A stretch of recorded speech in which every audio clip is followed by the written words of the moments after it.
2 Thessalonians 3 verse 16.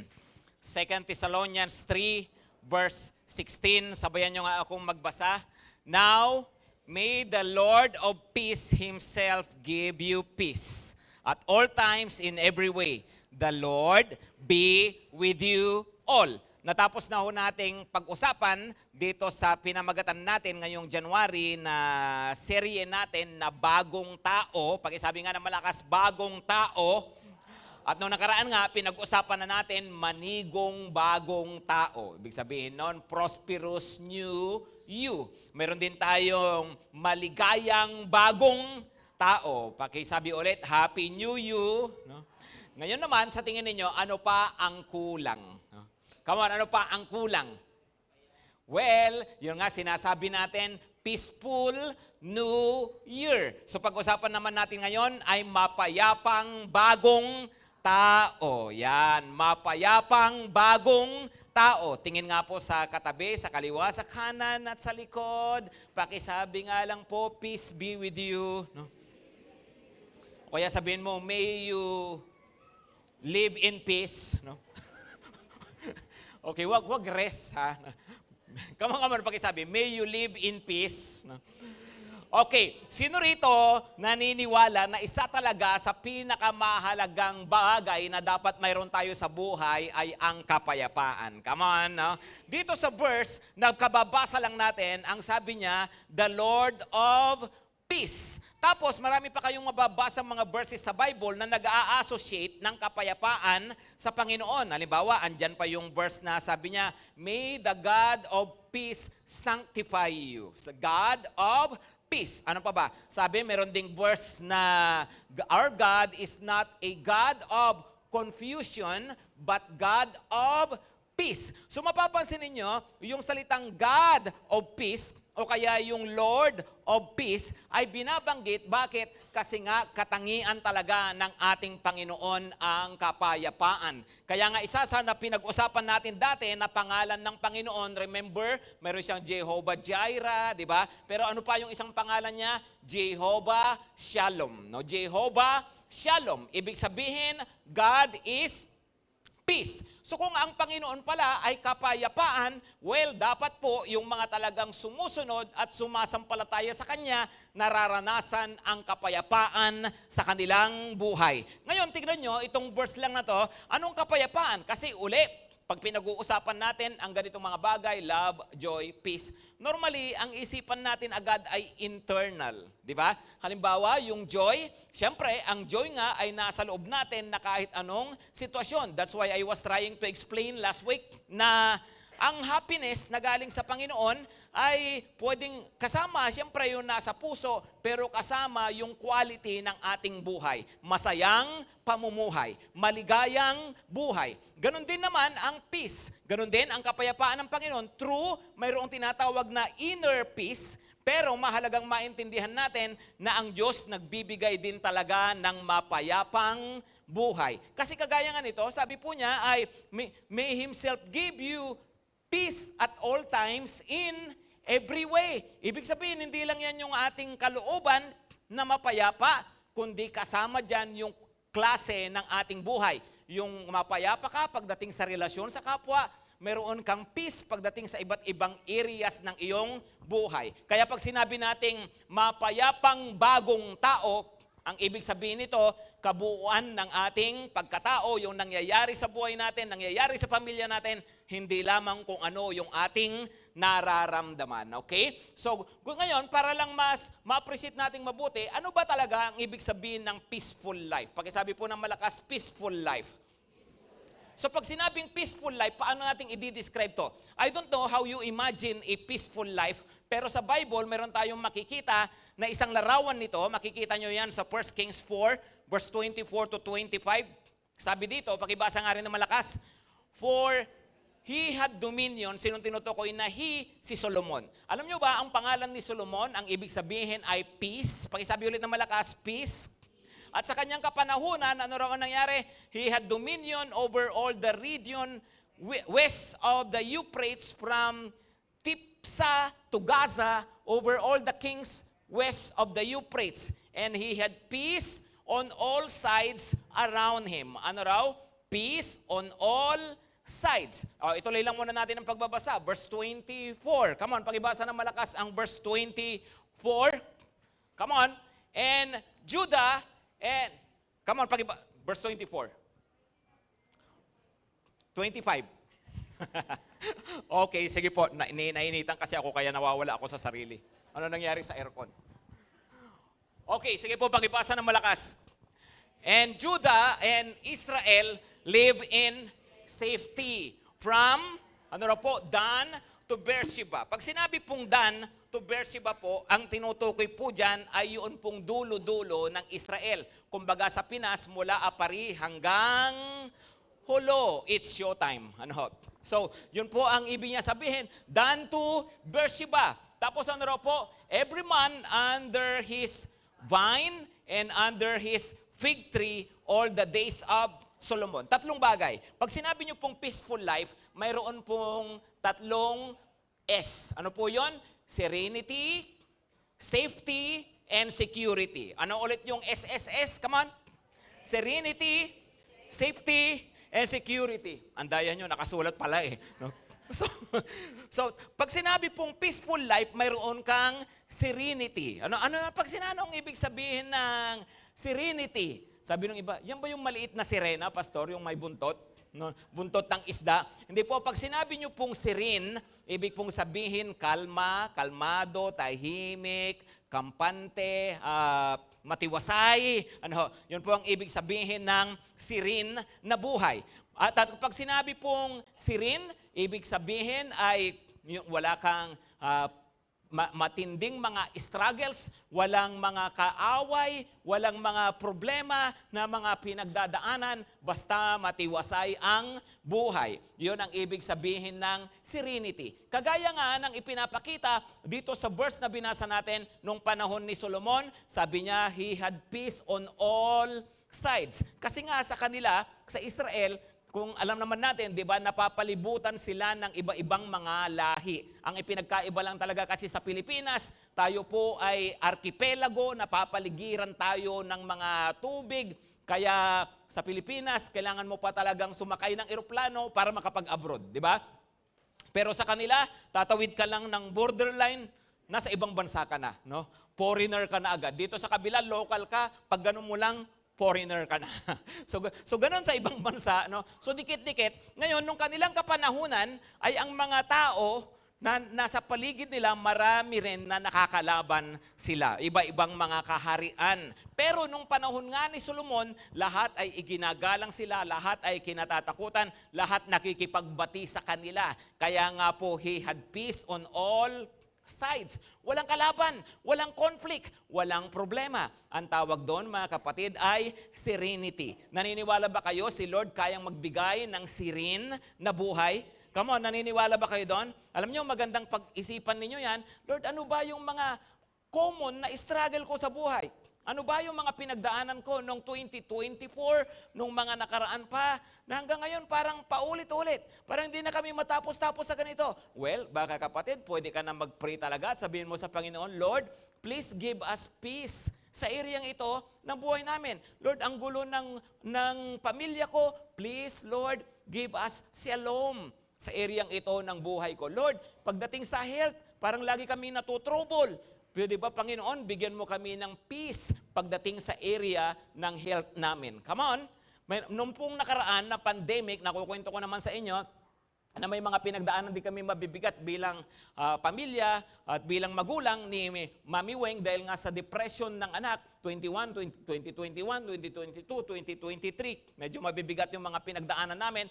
Pagdating ng 2024, nag-pray talaga ako, no, ng 2024. Nagpe-pray din naman ako ng mga nakaraan, ano. Kaya lang noong 2024 ay pinag-pray ko talaga yung mga pinagdadaanan namin, no. So, sabi ko sa Lord, Lord, bigyan mo naman kami ng kapayapaan sa area na to. Lord, please give us peace in this area. No, sa mga concern namin sa aming mga anak, Lord, please give us peace. Bigyan mo kami ng shalom. Yun talaga yung pinanalangin ko sa Panginoon. At alam nyo, praise God, tinugon ng Panginoon nyo ay clearly remember mga January, mga December pa lang ng 2023, pinagpipre ko hanggang January, tapos po lumipas ang buong 2024. Totoo pong pinakinggan ng Panginoon. At nagkaroon ng serenity yung buhay namin sa area po na yon. No? Yung mga pinagdaanan namin ng 2023, hindi po nangyari na noong 2024. At of course, tuloy-tuloy na po yun by the grace of God. Amen?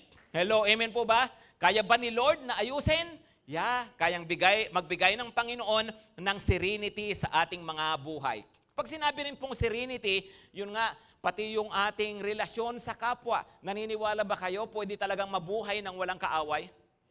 Come on. Sino rito kaaway yung kanyang kapitbahay? No? Sino rito nagpapatamaan kayo lagi sa Facebook nung dati mong kasama sa trabaho o kamag-anak? Di ba? Alam nyo po, pwedeng mabuhay ng walang kaaway. Right? Tingnan nyo itong verse na to. Sabi sa Proverbs 16 verse 7, Proverbs 16 verse 7, ano sabi? When a man's ways please the Lord, he makes even his enemies to be at peace with him. Ano raw po? Sabi niya, kung ang ating buhay kalugod-lugod sa Panginoon, ay ginagawa niyang mapayapa ang ating buhay, at kahit yung mga taong galit po sa atin ay nagiging maganda, pwedeng maging maganda at magkaroon ng peace between us. No? Yun po ang sinasabi. So ibig pong sabihin, well, andyan na po tayo, hindi naman talaga natin mapiplease ang mga tao, pero ang best na i-please mo sa buhay mo ay walang iba kundi ang Panginoon. Habang tinatry mong i-please yung tao, minsan mas nagkakaproblema pa.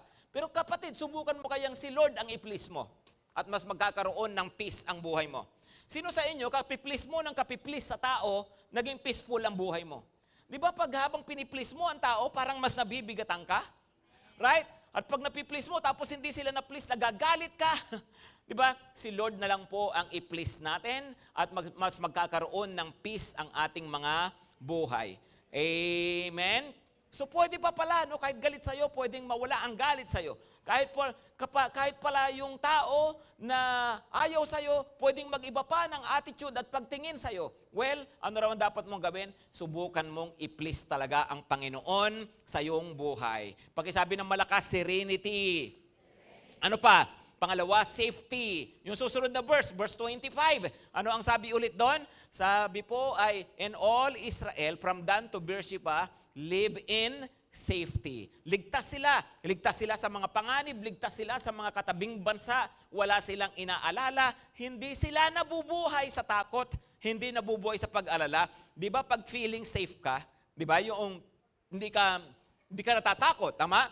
Wala yung mga masasamang nangyayari, pwedeng nangyayari sa iba, pero hindi sa iyo. Bakit? Kasi mayroong safety. Mayroong pag-iingat na ginagawa ang Panginoon. Kabahagi po yon ng buhay na may kapayapaan. Okay? Next is security. Pag-isabi ng malakas, security.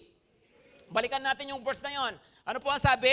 And everyone, every Israelite, were under his vine and under his fig tree all the days of Solomon. Ano raw po? Kasi nga ito yung common na mga puno sa kanila, yung ubas, saka yung igos, yung fig tree. So, inilalarawan, bawat isa ay andon sa ilalim ng kanyang ubasan. Gusto nyo ba yung ganon? No?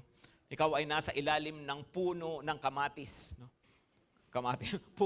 Meron kang sarili, meron kang puno ng mangga, tapos meron ka rin tanim na bagoong.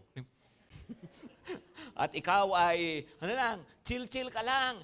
Di ba ipinapakita nyon, under his vine, under his fig tree, ano ipinapakita doon? Di ba chill lang, no? Chillax na buhay, tama? Relax lang sila. Bakit? Secured sila, no? Feeling secured. Walang gaanong naalala. So, sigurado sila. So, mayroon silang sense of security sa kanilang buhay. Kaya nga po, ang sarap ng kanilang buhay. Yun po ang peaceful life. Pag-isabi ulit ng malakas, peaceful life. Sino ang gusto ng peaceful life? Come on, gusto ba natin yon? No? Gusto ko yan, SSS. Amen? Magbayad na ng contribution, no? Sa SSS. No? Okay, so, peaceful life. Pero yun nga kaya nga sinasabi natin, mapayapang bagong tao. Kasi kahit nga gusto natin ng kapayapaan, Lord, babago naman yung takbo ng buhay ko. Gusto ko ng peaceful life, pero walang change life, walang nababago sa atin, hindi natin makukuha yung hinahangad natin na peaceful life. So dapat mayroong change life. Pag-isabi ng malakas, change life. At ano naman ang katangian ng taong mayroong change life? Tingnan nyo to Malakay 2 verse 5. Pag mayroong change life, mayroon pong fear of God. Yan, no? Pakibasa nga ng malakas to, Malakay 2 verse 5. My covenant with him was one of life and peace, and I gave them to him. It was a covenant of fear, and he feared me. He stood in awe of my name. Ano raw? Ang kasunduan namin, sabi ng Panginoon, si Levi naman ang tinutukoy dito, ang kasunduan naming dalawa, sabi niya ay covenant of life and peace. Tapos it was also a covenant of fear. Ang pangako ko sa kanya, ang commitment ko sa kanya, sabi ng Panginoon kay Levi, ay magkaroon siya ng peaceful life. Magkaroon po siya ng life and peace. Pero, ano naman dapat ang commitment niya sa akin? Ano naman yung kanyang covenant sa akin? It should be a covenant of fear. Sagot ko ang peace. Sabi ni Lord, sagot mo ang fear. Sagot mo ang kapayapaan, o sagot ng Panginoon ang kapayapaan, sagot natin ang takot sa Diyos. Of course, yung ibang takot, pagtakot sa tao, takot sa bagay, walang peace doon. Amen? Pero, ang fear na nagbibigay ng peace ay fear of God. Kaya nga kung babasahin nyo yan, actually sa NIV, ang binabanggit niya, ganito, no? It was a covenant of life and peace, and this calls for reverence. Ano raw? Ang covenant of peace ay nanghihingi ng reverence. Pag sinabing fear of God, another word is reverence. Pag sinabing reverence, galang sa Diyos. Pamumuhay na laging isinasaalang-alang at iginagalang ang Diyos sa mga bagay na ginagawa at mga bagay na sinasabi natin. Yun po ang taong mayroong takot sa Diyos.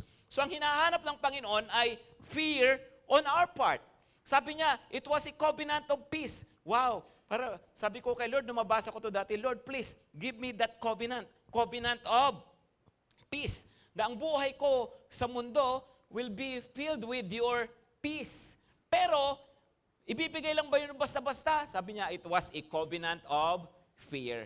Simple lang, no? Sabi ng Panginoon, mabuhay ka ng may takot sa akin. At pag nabubuhay ka ng may takot sa akin, you will have a life of peace. Amen? Mga kapatid, pakisabi ng malakas, fear of God. Bakit mahalaga ito? No, tingnan nyo ang kabaliktaran Isaiah 48 verse 22. Isaiah 48 verse 22. Ang taong walang takot sa Diyos, ano ang tawag ng Bible sa kanya? Ano ang tawag ng Panginoon? Wicked. Tingnan nyo po Isaiah 48 verse 22, there is no peace, says the Lord, for the wicked. Hello? Ano raw? There is no peace for the wicked, says the Lord. Walang kapayapaan ang buhay ng taong masama. Alam nyo, pwede bang kahit masama ka, malusog ka? Come on. Pwede? Pwede bang ang isang taong masama, mayaman? Hello, sumagot naman kayo. No? Diba? Pwede bang ang isang tao na masama, nagpapakasaya? Pwede. Hello, pwede po ba? No? So, ang katotohanan nito, there can be happiness for the wicked. There can be prosperity for the wicked. There can be health for the wicked. But there is no peace for the wicked. Bakit ang totoong kapayapaan nanggagaling lang po sa buhay na maayos at tama sa harapan ng Panginoon? Amen? Ang totoo, kahit masama, pwedeng magkamal ng maraming salapi. Pero ang isang tao po na masama, walang totoong kapayapaan sa kanyang buhay. At hindi lang sa kanyang kalooban, kundi po minsan yung mga sitwasyon po sa buhay ko, ano-anong mga pwedeng mangyari na nagpapagulo ng kanyang buhay. Maliwanag po ba, mga kapatid? No? So, yun po ang reality. There's no peace for the wicked. Tingnan po natin, basahin naman po natin ang 1 Peter 3, 10 to 11. 1 Peter 3, verse 10 to 11. Ano pong sabi? Whoever desires to love life, sinong gusto ng love life daw? Come on. Hindi, ang ibig niya sabihin, kung sino mo gusto mo na ma-enjoy mo ang buhay, no? Magandang buhay, no? Life that is worth loving, no? Do you want life that is worth loving? Sabi niya, whoever desires to love life and see good days, let him keep his tongue from evil and his lips from speaking deceit. Let him turn away from evil and do good. Let him seek peace and pursue it. Tingnan niyo po sino raw gusto natin ng maayos na buhay? No? Ano raw ang kailangan? Bantayan natin ang ating mga labi, ang ating mga salita. Sino rito naniniwala na papagulo ang buhay mo dahil sa pinagsasasabi mo? Kamo, sino naniniwala doon? Diba? Misan di man sinabi, misan yung mga pinagpupus mo. Hello, wala ka naman sanang kagalit, bigla ka nagkaroon ng kagalit. Diba? At saka, minsan, dahil sa buhay, minsan, wala tayong pakialam kung anong mga sinasabi natin, hanggang sa makita natin, may kagalit na tayo. Yung mag-asawa, nag-aaway na. Yung mag-ina, nag-aaway na. No? Bakit? Minsan kasi ang problema natin, yung ating mga binabanggit na salita. Right? So kung babantayan daw natin ang ating salita, at tayo ay talagang nag-iingat, may takot sa Diyos pa rin ang ating pananalita, then magkakaroon daw ng kapayapaan. Amen?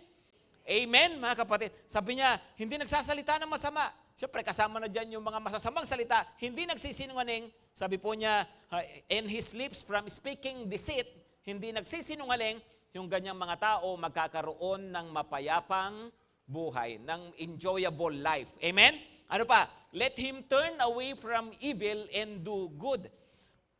Sabi niya, talikuran mo, iwanan mo ang mga bagay na masasama, gumawa ka ng mabuti, at yan ang magpapaayos ng quality ng buhay mo. Amen? Ano pa? Sabi niya, let him seek peace and pursue it. Anong ibig sabihin ng peace dyan? Relasyon sa kapwa. Yung ayaw natin ng mayroong kaaway. Gusto natin mayroong peace. Amen? Na ang mga mananampalataya, ano ba ang sabi ng Panginoon? Gusto po ng Panginoon, ang mga Kristiyano, ang mga totoong Kristiyano, walang kaaway. Paano, Pastor, kung may nang-aaway sa akin? Well, ang sabi rin po ni Apostol Pablo, for as long as it depends on you, live at peace with everyone. As long as it depends on you, live at peace with everyone. Ibig sabihin, bahala kayo kung galit kayo sa akin, basta ako, hindi ko kayo aawayin, basta ako hindi ako galit sa inyo. Hindi ako yung makikipagsabayan sa inyo. Hindi ako yung makikipagmatigasan sa inyo. Sabi ng Panginoon, mali ang ngipin sa ngipin, mata sa mata. Sabi ng Panginoon, kung ginawan ka ng masama, huwag mong babalikan ng masama. Sabi niya, whoever insults you, do not repay him. Sabi niya, whoever curses you, do not curse him, but bless those who curse you. Sabi po ng Lord. Ibig sabihin po ay pwede tayong mabuhay ng peacefully with our neighbor. At least pag sa part po natin ang pinag-uusapan na hindi po tayo para makipag-away sa ating kapwa. Amen? Amen? Sino ang magbabawas ng kaaway ngayong taon? Magbabawas lang talaga, no?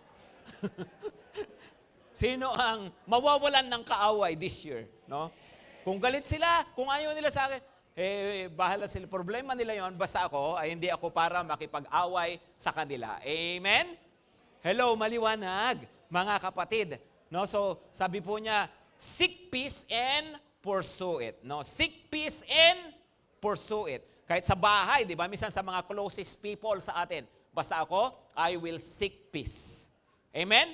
Seek peace sa family, seek peace sa anak, seek peace sa asawa. Yun ang hahanapin ko. Gusto ko ng mapayapang pamilya, mapayapang tahanan. Gusto nyo ba yun?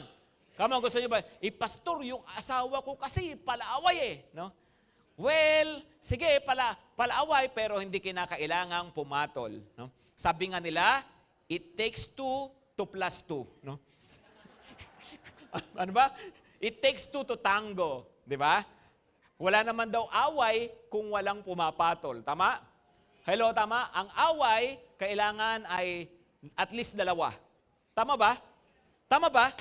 Meron na kayo nakitang away na mag-isa lang? Galit. Ang tawag lang doon, galit. Wala pang away hanggat di pa nakikipaggalit yung isa. Amen? Amen?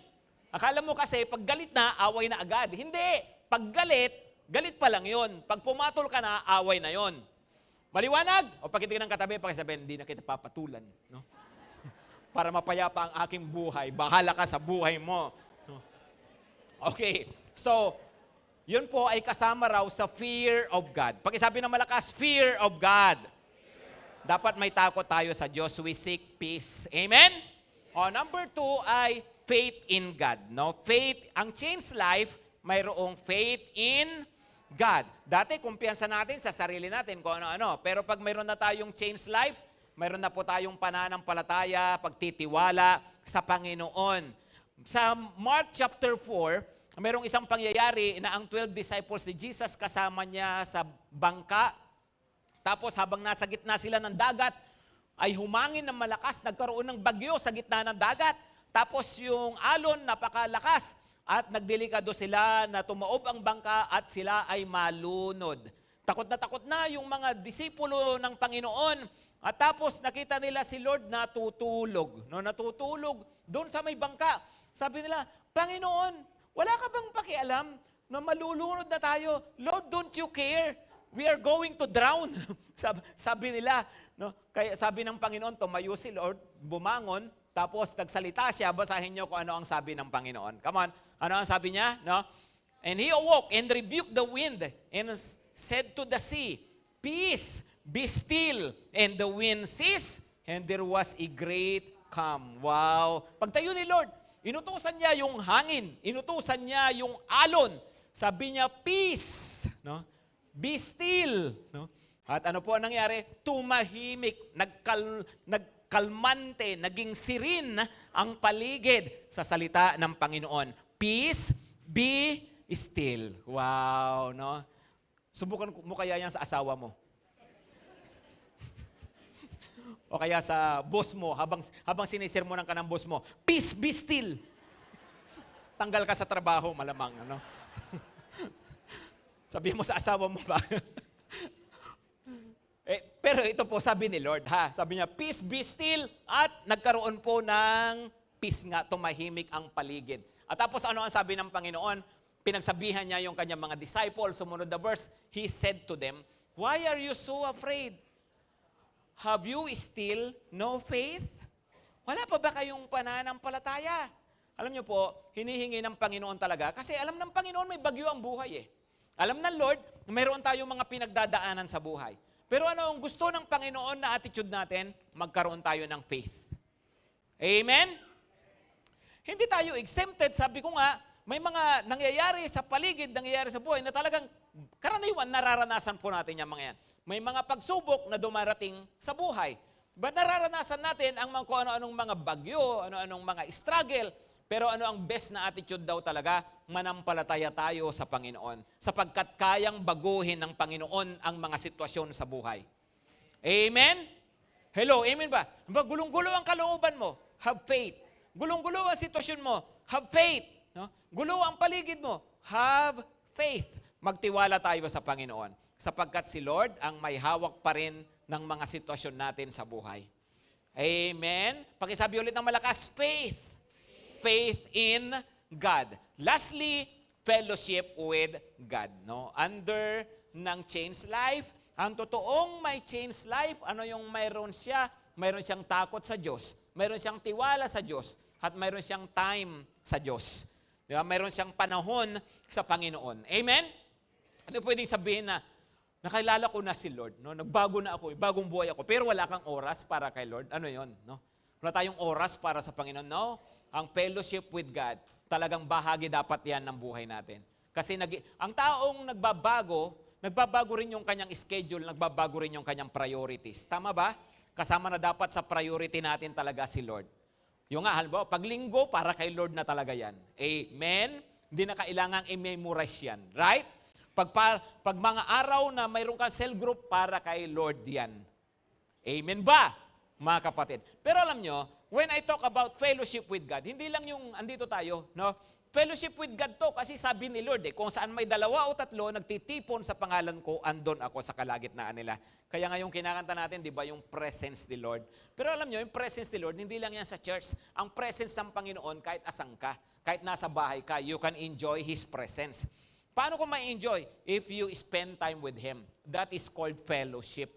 Pakikipagtagpo sa Panginoon. Pakikisama sa Panginoon. So ang presence ni Lord, laging andyan. Kaya lang, kailangan mong harapin siya. Kailangan mong makipag-fellowship sa Kanya.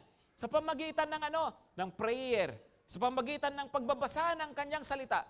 Alam nyo ba, doon pa lang, pag tayo nagbabasa ng Word of God, sino rito nakaranas na pag nagbabasa ka ng Bible, pumapayapa ang kalooban mo? Halimbawa, galit na galit ka, tapos nagbasa ka ng Bible, nawala yung galit mo. Sino nakaranas ng ganon? Ay, hindi kayo nagbabasa ng Bible pag galit kayo, no? Hindi ko maharap, pastor. Didibdibin ko muna yung galit ko. Di ba? Hindi ba? Hindi nga, di ba? Pag nagbabasa tayo, di ba? O ano pa? Sino rito pag, halimbawa, galit ka o nag-aalala ka, nag-pray ka na payapa ang kalooban mo? Naranasan nyo yun? Naku, maraming beses. Sa akin, maraming beses na po yan. Pero pag pinag-pray ko na, no, nag-iiba yung pakiramdam. No, kahit pa sabi, parang ang hirap matulog sa ganitong sitwasyon na. Pero pag napag-pray ko na, nakakatulog na po ako ng mahimbing. Diba? Kasi nga po, iba, pag tayo humaharap po sa Panginoon, nagkakaroon ng peace. Kaya nga sabi niya, diba, sa Philippians 4, do not be anxious about anything, but in everything by prayer and supplication with thanksgiving, make your request known to God. And the peace of God, that passeth all understanding, will guard your hearts and your mind. Diba? Ano raw?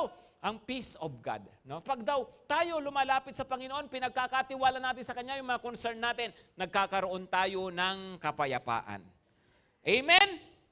Pero hindi nga lang yung inner peace ang pinag-uusapan natin. Pinag-uusapan nga rin natin yung peace sa ating mga sitwasyon. Alam mo kaya nga importante, pinapanalangin natin yung mga sitwasyon natin sa buhay. Amen? Tingnan nyo po ito isang example. 1 Timothy 2 verse 1 to 2. Last verses natin. 1 Timothy 2 verses 1 to 2. Ang sabi niya ay, first of all then, I urge that supplications, prayers, intercessions, and thanksgivings be made for all people. Panalangin ng lahat, for kings and all who are in high positions, that we may lead a peaceful and quiet life, godly and dignified in every way. Tingnan niyo po yung isinulat po na to. Ibig sabihin, sa Panginoon, importante po sa Kanya na tayo po ay nabubuhay ng quiet and peaceful lives. Pakipakita na nga yung susunod na verse. Verse 2. Sabi niya, that we may lead quiet and peaceful lives. Sa Diyos po pala, importante rin sa Kanya yung quality ng buhay natin. Hello? Hindi lang yung, basta sumusunod ka sa akin, kahit magulo ang buhay mo, bigyan na lang kita ng kapayapaan sa puso mo.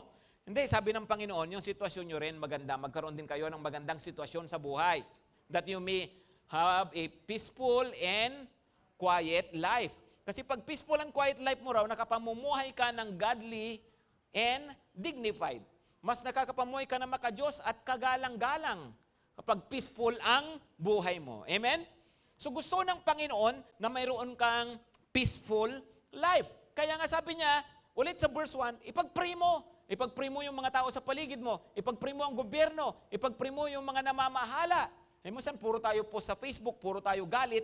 Di ba? Pag-pray mo kaya. Hello? Mga kapatid, di ba? Bakit? Kasi raw kung anong nangyayari sa paligid, kung yung mga tao sa paligid natin, yun po ang magdedetermine ng quality ng buhay natin. Oo nga naman, di ba? Ay lagi kang asar sa kapitbahay mong palengkera at daldalera, no, itsosera, no? Kaysa lagi kang galit diyan, pag-pray mo kaya. Hello? 'Di ba? Pag-pray mo kaya na maayos yung kumpanya namin, 'di ba? Kaya pag-pray natin na maayos ang Pilipinas. Alam niyo po, sabi po diyan, for those who are in high positions, sa kanila pong panahon, sabi yung mga gobyerno, may panahon noon, ang gobyerno pinapapatay ang mga Kristiyano. Pag ang naging hari, galit sa Kristyanismo, wanted ang mga Kristiyano.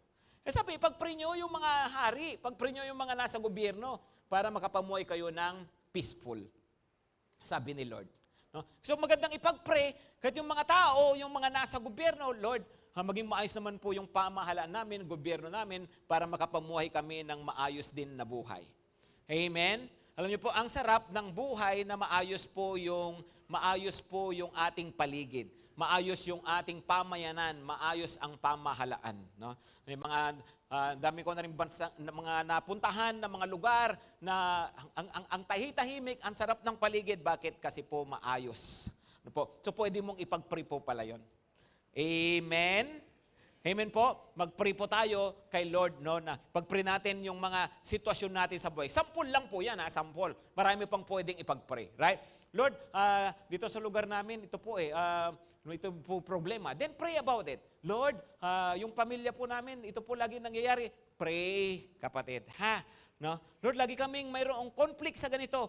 Pray, no? Pag-pray. Kasi po, by spending time with God na ilalapit natin yung mga yan, nagkakaroon ng peace ang ating mga buhay. Amen? Sinong gusto ng peaceful life? No? At pag may peaceful life, kung gusto natin ng peaceful life, anong kailangan natin? Change life. Ang change life po, anong mayroon? Fear of God, may faith in God, and may fellowship with God. Tumayo na po tayong lahat, mga kapatid. No? Tayo po tayo. Sino po ang nagdi-desire nito ngayon? Sino ang nagdi-desire ng peaceful life? Come on, peaceful life, no? Alam nyo, sabi ko nga kanina, mayroong ipinag-pray ako pagpasok ng 2024. Sabi ko sa Panginoon, Lord, please give me peace. No? Please give us peace sa bagay na ito. At sa oras na to, yun po ang gawin natin ngayon sa Panginoon. Lalapit po tayo ngayon, maniniwala na may gagawin si Lord. Amen? Kung hindi man biglaan, pero makikita nyo po, kahit unti-unti makikita natin, may ginagawa ang Panginoon sa ating mga buhay. Alam nyo, balikan ko lang yung sabi ko po kanina, na ang Panginoong Jesus nasa bangka. At sa bangkang yon, andun po kasama niya yung kanyang mga disciples. Sa buhay, lagi nating tatandaan, kasama lang natin si Lord. Minsan parang hindi siya, parang yung oras na yun, di ba? Ba't natutulog si Lord? Ba't parang wala siyang ginagawa? Of course ngayon, di po natutulog ang Panginoon kasi nga po, wala na siya sa katawang tao, no?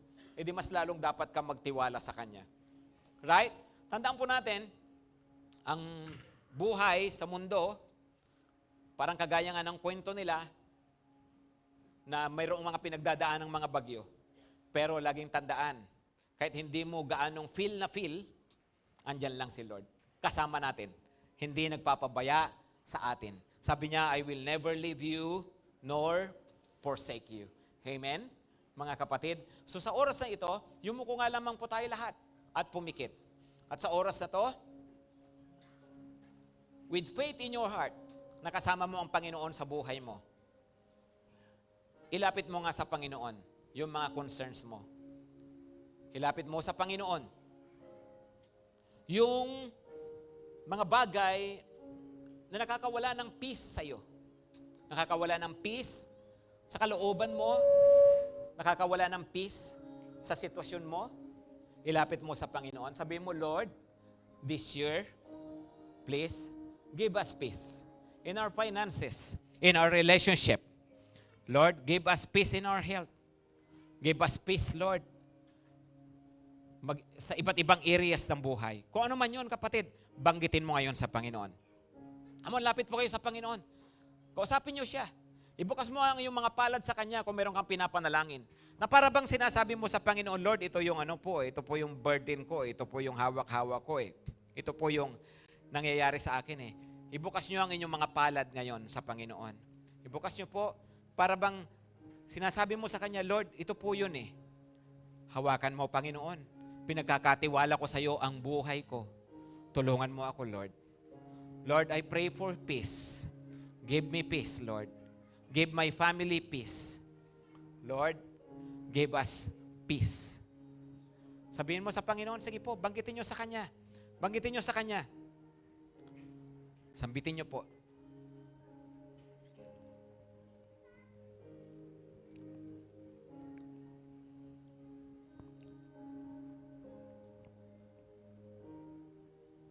Opo, Panginoon, lumalapit po kami ngayon. Inilalapit ko ang bawat anak niyong narito. Sa pangalan ng Panginoong Jesus, kilala mo kami, alam niyo yung mga sitwasyon namin sa buhay. Lord, hinihiling ko na yung mga bagay na na nagpapawala ng kapayapaan sa amin nitong mga nakaraan, na maging bahagi na talaga ng nakaraan namin, na sa mga susunod na mga buwan at taong ito, sa mga susunod pang mga taon, Panginoon, magkaroon na ng kapayapaan. Bless us with your peace, Lord. Bless us with your peace. Sa aming finances, sa aming relationship, sa pamilya, sa health, sa ministry, sa spiritual life, sa lahat ng areas, Lord. Anumang bagyo, anumang kaguluhan, right now, in Jesus' name, we declare in Jesus' name, peace be still. Kapatid, receive this in your heart. Receive this in your life. Peace be still. Peace be still. In Jesus' name, peace be still. Receive your peace. The Lord is changing the atmosphere. Opo, Panginoon, ganun nga po ang maging kwento ng buhay po namin. Nangyayari ang kalooban nyo sa buhay po namin. Ang kagaya ng diyan sa langit. At habang nangyayari ito, Panginoon, naniniwala kami na ang kapayapaan mo maghahari sa aming mga buhay. Lord, naniniwala kami, you will change the atmosphere in our lives.